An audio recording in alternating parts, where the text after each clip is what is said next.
नमस्कार, स्वागत है आपका पीबी न्यूज में और मैं हूं आपके साथ शब।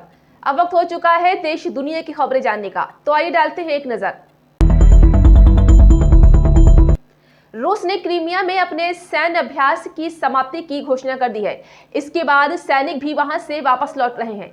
इसको लेकर रूस की ओर से एक वीडियो भी जारी किया गया है, जिसमें सेना की वापसी को दिखाया गया है। दरअसल पुतिन ने मंगलवार को कहा था कि रूस यूक्रेन पर हमला का विचार बदल रहा है और सैनिकों की भी अपने स्थायी ठिकानों पर वापसी हो रही है।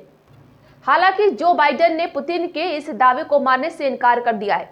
उन्होंने कहा था कि अब भी 1.50 लाख से अधिक रूसी सैनिक यूक्रेन की सीमाओं के पास तैनात हैं। उन्होंने रूस से सेना की वापसी का सबूत मांगा था। इसके बाद रूस की ओर से ये वीडियो जारी किया गया है।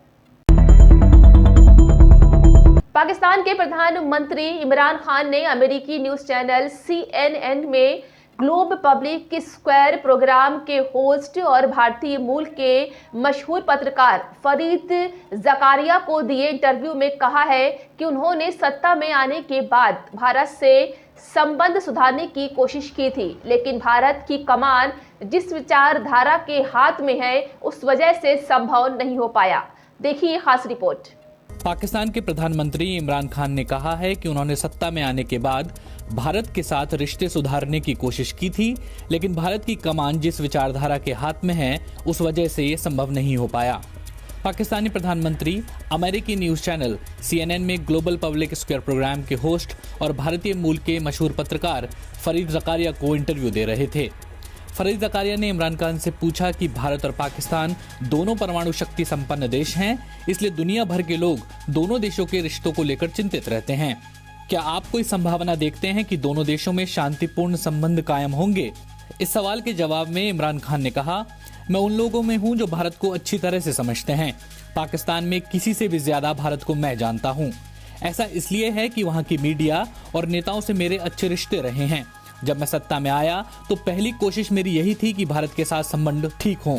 मैंने कहा कि भारत एक कदम आगे बढ़ेगा तो मैं संबंध ठीक करने के लिए 2 कदम आगे बढ़ूंगा। हम दोनों के बीच महज कश्मीर का मुद्दा है और एक अच्छे पड़ोसी की तरह वार्ता के जरिए इसे सुलझाया जा सकता है। इमरान खान ने कहा, लेकिन दुर्भाग्य से RSS की विचारधारा के पास भारत की कमान आ गई। हम सभी जानते हैं कि RSS के संस्थापक कौन थे। वो नाजियों से प्रेरणा लेते थे। मैं जो कह रहा हूं उसकी आप पुष्टि कर सकते हैं। RSS की विचारधारा ने ही महात्मा गांधी की हत्या की थी। ऐसे में इस विचारधारा के साथ बातचीत बहुत मुश्किल हो जाती है। मैंने बातचीत की बहुत कोशिश की, लेकिन उनकी विचारधारा मुसलमानों, पाकिस्तानियों और अल्पसंख्यकों से नफरत है। पाकिस्तानी प्रधानमंत्री ने कहा, अभी भारत में जो कुछ भी हो रहा है उससे ज्यादा नुकसान उनका ही है, न कि पाकिस्तान का।